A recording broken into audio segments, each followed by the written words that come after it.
Sumakay siya sa kanyang donkey. Tapos naglakad na yung donkey papunta kay Balaam. Pero maya-maya, yung donkey tumigil. Ayaw dumiretso. So anong ginawa ni Balaam? Pinalo niya yung donkey. Ayaw pa rin umandar. Pinapalo niya, ayaw. Mamaya bumabalik na yung donkey. Hinihila ni Balaam, tumiretso. Pinapalo niya. Bakit? May nakikita yung donkey na hindi nakikita ni Balaam. Ano yon? Sa dadaanan nila, merong anghel na may hawak na espada na pagdaan nila, sasaktan sila. Nakikita nung donkey, ayaw dumiretso. At ito ang susunod na nangyari. Tingnan niyo. Then the Lord gave the donkey the ability to speak. Nagsalita yung donkey. Kinausap niya si Shrek. Anong sabi ng donkey? What have I done to you that deserves you beating me 3 times? Mahalaga yung 3 times. Pinapalo mo ako. And Balaam said, you have made me look like a fool. If I have a sword with me, I would kill you. Sabi niya dun sa donkey. Sabi nung donkey, but I am the same donkey you have ridden all your life. Have I ever done anything like this before? Faithful ako sa iyo. Bakit kaya ako tumigil? May ginawa ko na ba ito noon? Sabi ni Balaam, no. Grabe, nakipag-usap sa donkey. And then the Lord opened Balaam's eyes. And he saw the angel of the Lord standing in the roadway with the drawn sword in his hand. Nakita rin ni Balaam yun. Ay, niligtas pala ako ng donkey. And Balaam bowed his head and fell face down on the ground before him. One lesson. God will use anything He chooses to speak to you, to get you back into the right track. Gagamitin niya kahit sino, kahit anong sitwasyon. Gagamitin niya ang salita niya. Kaya lang minsan, pag hindi ka nakikinig sa salita ng Diyos, iba ang gagamitin niya. Basta makausap ka lang, basta matawag ka lang, huy, bumalik ka. Minsan gagamitin niya yung mga tao. Minsan gagamitin niya yung sakit mo. Yung iba sa inyo, napilitan pumunta rito. Sinabi ng asawa mo at ng anak mo, Father's Day po, attend tayo ng feast. Huwag niyo kaming ihatid lang at umaalis na kayo. Attend kayo. Kaya ka nandito. Hindi ito aksidente. May plano si Lord sa iyo dito. But God is going to speak. Sometimes He will use weird things to connect with you. Naalala ko noon, I started attending something like this. We call it the Life in the Spirit Seminar. I was 13 years old. Pinilit ako ng nanay ko. Sabi ng nanay ko sa akin, anak, a-attend ka ng Life in the Spirit Seminar sa Baclaran. Sasama tayong dalawa, ha? Attend ka. Ako naman, Sunday ito, ng hapon hanggang gabi. Anong sagot ko? Ayoko po. Masunurin eh. 13 years old, Sunday, mahalaga ang Sunday sa amin, ha? Diyan kami naglalaro, diyan kami nakikipag-connect sa kaibigan. Tapos kukunin ng nanay ko, no way.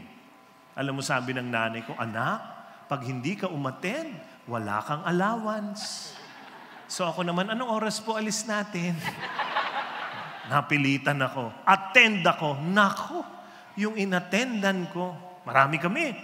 Yung inattendan ko, may mga kantahan na may ganun-ganun. Alam niyo yung alive, alive? Yung alive, alive, alive forever. Ganun. Pinatayo kami nung song leader na lalaki. Tayo tayong lahat.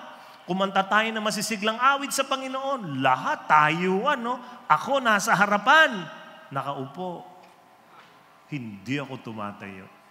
Bakit? Corning-corny ako sa inatendang ko. Bakit? Guwapings. Gagawin ba ng guwapings yun? Yung mga ganun-ganun, di ba? May mga pag-ganun-ganun pa. Ano yan?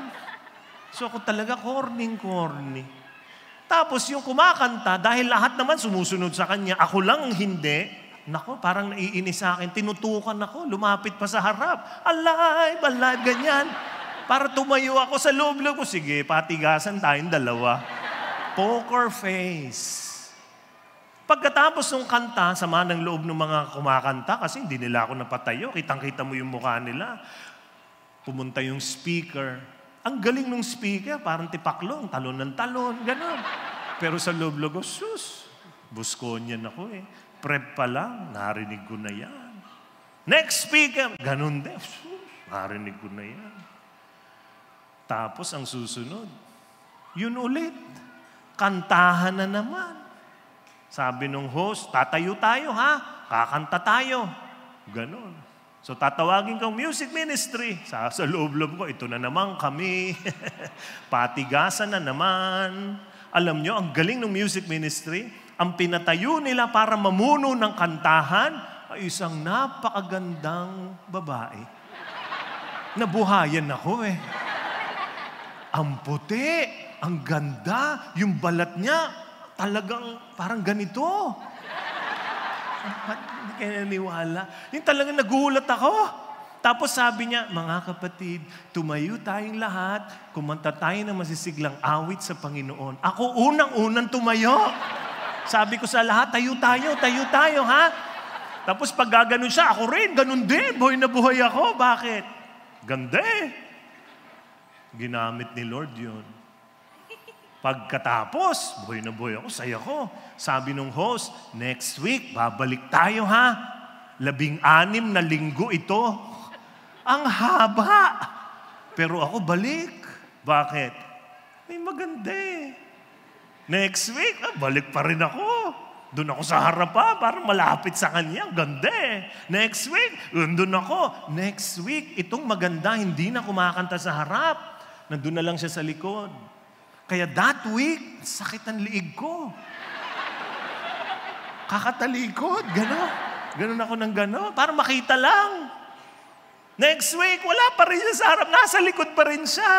Ang sakit talaga ng likod ko. Next week, wala na siya. Di na uma-attend.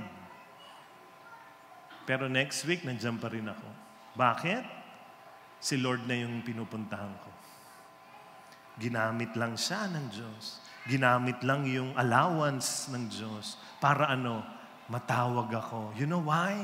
God will use everything He chooses to talk to you, to connect with you, to bring you back to His right path. Why?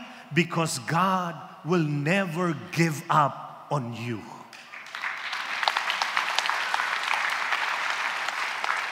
He will never give up on you.